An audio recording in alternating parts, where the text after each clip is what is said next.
जय श्री राम सभी भक्तों को, जय माता की। फिर एक नई वीडियो के साथ आप सबके सामने हाजिर हो गए हैं। और आज की जो हमारी वीडियो है, आज आप बताइए कि जब हमारे देव पित्र हमारे घर में आ जाते हैं तो हमें क्या संकेत मिलता है कि आपके घर के जो पित्र देवता में गिने जाते हैं वो पित्र घर के अंदर अगर मौजूद है और आपके घर में आपके लिए जो है कार्य कर रहे हैं तो क्या क्या संकेत आपको मिलेंगे। अंत तक बने रहना। अभी तक चैनल को सब्सक्राइब नहीं किया है, सब्सक्राइब करके रखिए ताकि आने वाली हर एक वीडियो की नोटिफिकेशन आपके फोन में पहुंच जाए।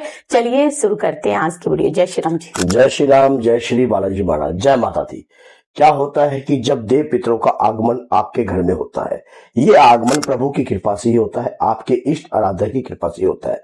माना जाता है कि जब आपके इष्ट आपसे प्रसन्न होते हैं या कुल की देवी देवता आपसे प्रसन्न होने लग जाते हैं तो आपके देव पितर भी आपके घर में प्रसन्न होकर उनका आगमन होने लग जाता है।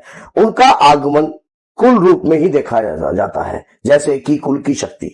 जैसे कि किसी भक्त ने मान लीजिए पूजा याचना करी है अपने इष्ट आराध्य की और उस पूजा याचना करने के बाद अपने शरीर का त्याग कर दिया है, शरीर उनकी आयु पूरी हो गई, शरीर का त्याग हो गया, लेकिन क्या उनकी भक्ति व्यर्थ गई?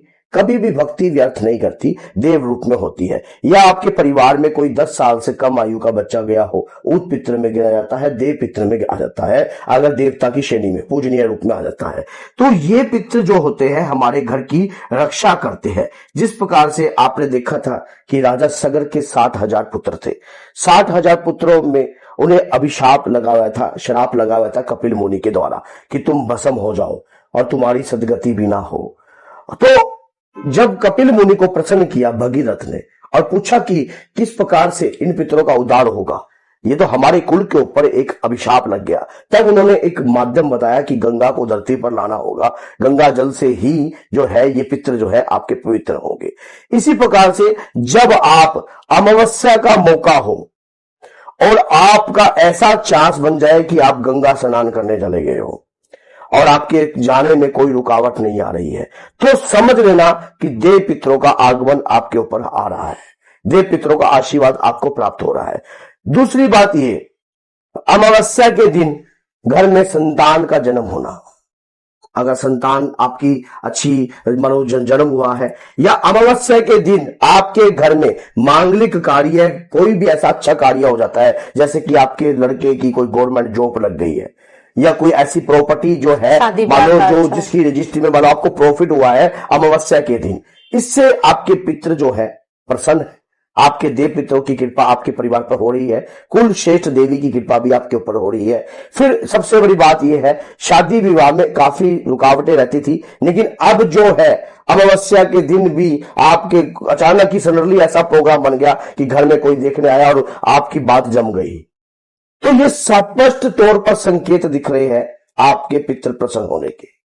घर में जब आप आते हो, आपकी पत्नी आपके लिए पानी का गिलास लेकर आ रही है, साथ में बच्चे पढ़ाई में अव्वल होते जा रहे हैं, इंटेलिजेंट होते जा रहे हैं, तो पितृ की कृपा आपके परिवार पर हो रही है। क्या जो है बिजनेस में भी हमें प्रॉफिट होता है तभी पितरों की कृपा होती है? चाहे बिजनेस होता है, व्यापार होता है, किसी भी प्रकार का कोई भी लेन देन, अगर आपका लेन देन का कोई भी व्यवहार कहीं से भी चल रहा है, उस व्यवहार से आपको प्रॉफिट उत्पन्न हो रहा है, बहुत ही ज्यादा लाभ उत्पन्न हो रहा है।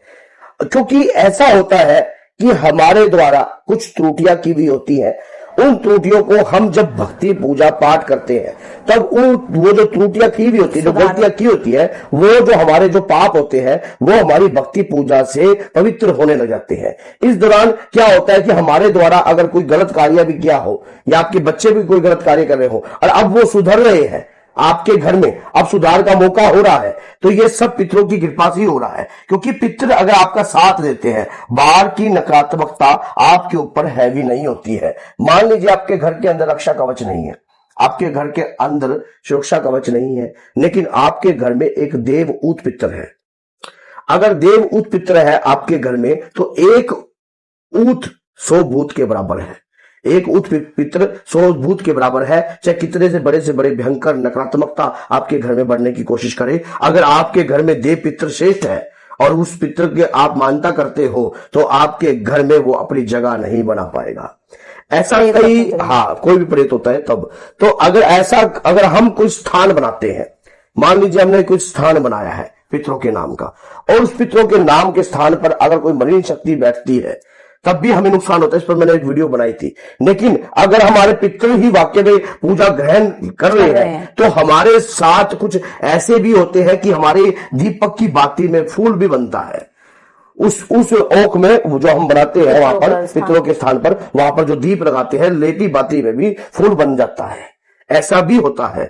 सबसे बड़ी बात यह है कि आपकी आत्मा संतुष्ट होती है। तो ऐसे व्यक्तियों को, जैसे जिनके घर में देव पितर जो है खुश हैं और हमारे ऊपर कृपा भी कर रहे हैं, तो उनकी पूजा में क्या नियम उन व्यक्तियों को रखने चाहिए? उनको सबसे पहली बात तो ये होती है कि गऊ की रोटी जो है नियमित रूप से उनके घर से निकलनी चाहिए।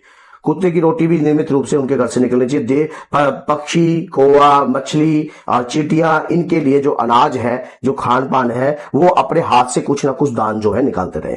ब्राह्मण के घर भी दान प्रभात करते रहे, क्योंकि और सबसे बड़ी बात, जो दुखी है, जो किसी भी प्रकार का दुखी है, अपने देव पितरों के नाम के, अपने कुल श्रेष्ठ देवताओं के नाम की, कुल देवी के नाम की किसी न किसी प्रकार के दान अगर वो निकालते हैं तो अमावस्या पे विशेष दान उस व्यक्ति को निकालना चाहिए। अमावस्या पे विशेष दान सबसे बड़ा ये होता है कि जैसे हरा चारा आप निकालते हो, बहुत सारे लोग अमावस्या पे निकालते हैं। मैं कहता हूं कि ये हरा चारा आपको हर मंगलवार के दिन जो है आपको हरा चारा देना चाहिए गौ माता को, क्योंकि देना चाहिए अपने देव पितरों के नाम के। और सबसे बड़ी बात यह है, इसमें अगर आपके हाथ से कुछ ना कुछ दान निकलेगा तो आपके घर में सुख, शांति, वैभव और प्रकाश में ज्योति बनी रहेगी। और आपके पितरों को दूर तक दृष्टि, मान लीजिए अगर आपके परिवार में कोई चौकी भी लगाता होगा या कोई भक्ति भाव, बहुत गहरे रहस्य विद्या किसी ने हासिल करी होगी, तो वो शक्ति भी आपको प्राप्त होगी जो नियमित रूप से कार्य करता है। जिस प्रकार से अगर आप लगातार अपने पितरों की सेवा करते हो, अपने इष्ट आराध्य की सेवा करते हो, घर के अंदर जो बुजुर्ग है अगर उनकी सेवा करते हो, अगर घर में कोई भी नई सामग्री आती है तो सबसे पहले आप अपने कुल देवता, कुल देवी और देव पितरों का आह्वान करते हो, उनका ध्यान करते हो, अपने इष्ट का ध्यान करते हो, अपने बड़े बुजुर्गों को उस चीज, मान लीजिए आपने किसी रूम में एसी लगवाया है और घर में पहली बार अगर आप एसी लगवा रहे हो या कुछ भी ऐसा काम किया है, तो अपने बुजुर्गों को पहले वहां लेकर जाओ। अपने बुजुर्गों का आशीर्वाद लेना बहुत ज्यादा जरूरी होता है। इससे आपका बृहस्पति भी सॉलिड रहता है, पति पत्नी के विचार भी अच्छे रहते हैं और साथ में बच्चों में संस्कार की मर्यादा उत्पन्न होती है। और हनुमान चालीसा का पाठ जो है अपने घर में नियमित रूप से रखना, अगर आपके घर में देव पितर आ गए, क्योंकि हनुमान जी की कृपा से कभी भी कोई भी पितर बंधन में नहीं रह सकता जिसके घर में हनुमान जी की कृपा हो, हनुमान जी का आशीर्वाद जिस घर में प्राप्त हो जाए। तो बोलिए जय सीताराम, जय श्री बालाजी महाराज, जय माता दी।